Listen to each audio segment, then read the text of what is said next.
Viewers, welcome back to back another new video. আরও একটি নতুন ভিডিওতে আপনাদের সকলকে স্বাগত জানাই। আজ আপনাদের সামনে আলোচনা রাখতে চলেছি নিট ইউজি মামলার আপডেট সম্পর্কে। আপনাদের সামনে আলোচনা রাখব।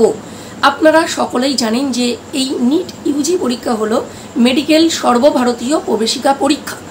বিভিন্ন জল্পনা কল্পনা তৈরি হয়ে এই মামলাটি সুপ্রিম কোর্টে গড়ায় এবং সুপ্রিম কোর্টের বিভিন্ন আপডেট একের পর এক আসতে চলেছে এবং প্রতিটি আপডেট কিন্তু আমাদের চ্যানেল স্বপ্নের ভূগোলে আলোচনা রাখা হয়েছে।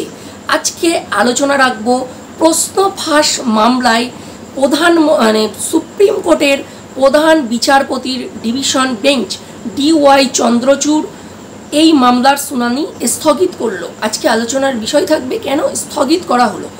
দেখুন, যারা ভিডিওটি দেখছেন তারা অবশ্যই ভিডিওটি প্রথম থেকে শেষ পর্যন্ত দেখবেন এবং আমাদের চ্যানেলটি যারা এখনও পর্যন্ত সাবস্ক্রাইব করেননি তারা চ্যানেলটি অতি অবশ্যই সাবস্ক্রাইব করবেন ও আমাদের প্রতিটি video time to time update পেতে পাশে থাকা বেল আইকনটি প্রেস করবেন।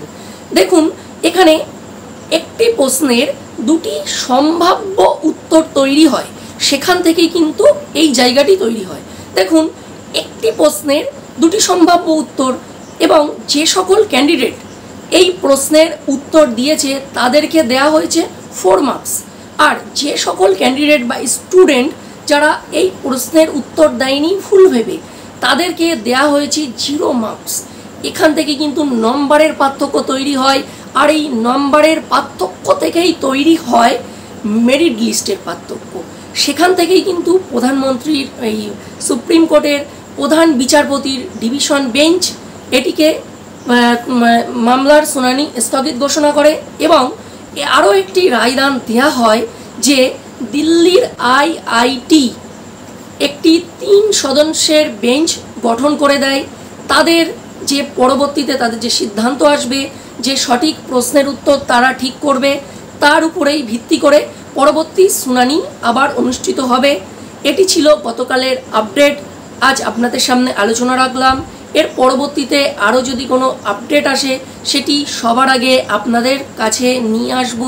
ততক্ষণ পর্যন্ত আপনারা সুস্থ থাকবেন ও ভালো থাকবেন। আজকের ভিডিও এই পর্যন্ত, দেখা হচ্ছে পরবর্তী ভিডিওতে। আর চ্যানেলটি অতি অবশ্যই লাইক করতে ভুলবেন না। ওকে, ভিডিওটি প্রথম থেকে শেষ পর্যন্ত দেখার জন্য আপনাদেরকে অসংখ্য ধন্যবাদ।